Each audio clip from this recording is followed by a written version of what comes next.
Oh, hello. I didn't see you there. Of course I did. This doesn't look right. I didn't spend very much time tying it, so it doesn't look right. Anyway, yesterday I talked about the skinwalker, so today I'm going to talk about the Wendigo. Yeah. My hair is a mess, that's why I'm wearing a hat. I have more written down about the Wendigo than I did about the skinwalker, so this may be a little longer. Yeah. I only used the one Wikipedia because the Cryptid wiki didn't really have much on it, and the normal Wikipedia did, so that's the only thing I'm going to link in the description. Okay. The Wendigo is part of the belief system of many Algonquin-speaking people, like the Ojibwe, Salto, my writing is awful, Cree, Naskapi, and Innu. The Wendigo is an evil cannibalistic spirit closely associated with the winter, the north, the cold, famine, and starvation. Basil Johnson, an Ojibwe scholar, I have no clue what that says. Oh, I think it's supposed to be gave the Wendigo this description. This is exactly his words. I wrote down word for word. The Wendigo was gaunt to the point of emaciation, its desiccated skin pulled tightly over its bones, with its bones pushing out of its skin, its complexion the ash gray of death, and its eyes pushed deep into their sockets. The Wendigo looked like a gaunt skeleton recently disinterred from the grave. What lips it had were tattered and bloody, unclean and suffering from the separations of flesh. The Wendigo gave off a strange and eerie odor of decay and decomposition, of death and corruption. Yeah, that's something I'd rather not run into, because that thing sounds pretty creepy if you ask me.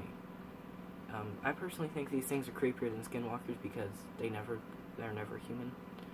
Well, they can be. Actually, no. I don't know. I think it's kind of a tie, because I think a creepy thing about skinwalkers is they're people that turn into crazy things. It's hard. I don't know. These things are still creepy, though. Wendigos are often described as giants, many times larger than human beings. Whenever it eats a human, it grows in proportion to the meal it ate, so it can never be full. So Wendigos are normally portrayed as gluttonous and extremely thin with starvation at the same time, because they have to keep eating because they are starving, but they grow and just get even more starving whenever they eat. So it's really a vicious cycle. In some traditions, humans overpowered by greed could turn into Wendigos. Humans could also turn into Wendigos by being in contact with one for too long. Oh, my notes are almost done. I should have wrote more. I have the Wikipedia open right there. I can read stuff from it if I need to.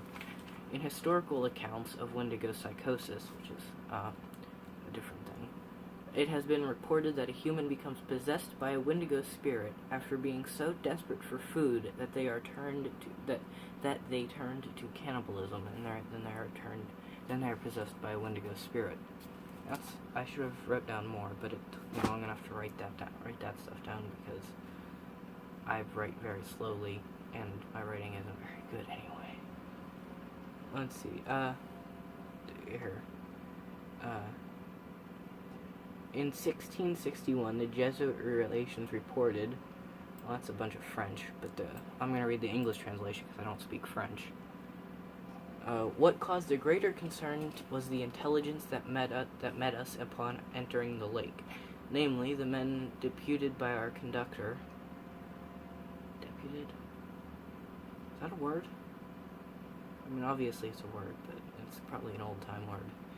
For the purpose of summoning the nations to the North Sea. An assignment with them, a rendezvous where they were... I am not good at reading out loud. Where they were to await our coming, had met their death the previous winter in a very strange manner. Those poor men, according to the report given to us, were seized with an ailment unknown to us, but not very unusual among the people we were seeking. They are afflicted with neither lunacy, hypochondria, nor frenzy, but have a combination of all these species of disease, which affects their imaginations and causes them more than canine hunger. This makes them so ravenous for human flesh that they pounce upon women, children, and even upon men, like veritable werewolves, and devour them voraciously, without being able to appease or glut their appetite, ever seeking fresh prey. The more greedily, the more they eat. The ailment attacked our deputies. As such, death is sole remedy among those simple people for checking such acts of murder. They were slain in order to stay the curse of their madness. Okay, I tried to read that word for word, but I did not do it very well because I'm terrible at reading out loud. Yeah, let's see. One of the most famous cases of Wendigo psychosis was involved a Plains Cree trapper from Alberta named Swift Runner. During the winter of 1878, Swift Runner and his family were starving, and his eldest son died, 25 miles from emergency food supplies at Hudson's Bay Company Post. Swift Runner butchered and ate his wife and 5 remaining children. Given that he resorted to cannibalism so near to food supplies and that he killed and consumed the remains of all those present, it was revealed that Swift Runner's was not a case of pure cannibalism as a last resort to avoid starvation, but rather a man with Wendigo psychosis. He eventually confessed and was executed by authorities at Fort Saskatchewan. Yeah, so, he was basically crazy. That's what Wendigo psychosis is you go crazy and you eat a bunch of people. That's, honestly about that. Cryptid wiki doesn't really have much in it. Yeah. The Cryptid wiki had a bunch of stuff about the Skinwalker, but not nearly as much about the Wendigo. The normal wiki has more about the Wendigo. Yeah. There's that. That's pretty much the only 2 cryptids I'm really interested in are Skinwalker or Wendigos, but if you can think of any more that would be interesting, please tell me. I'd be happy to do some research on them and talk about them.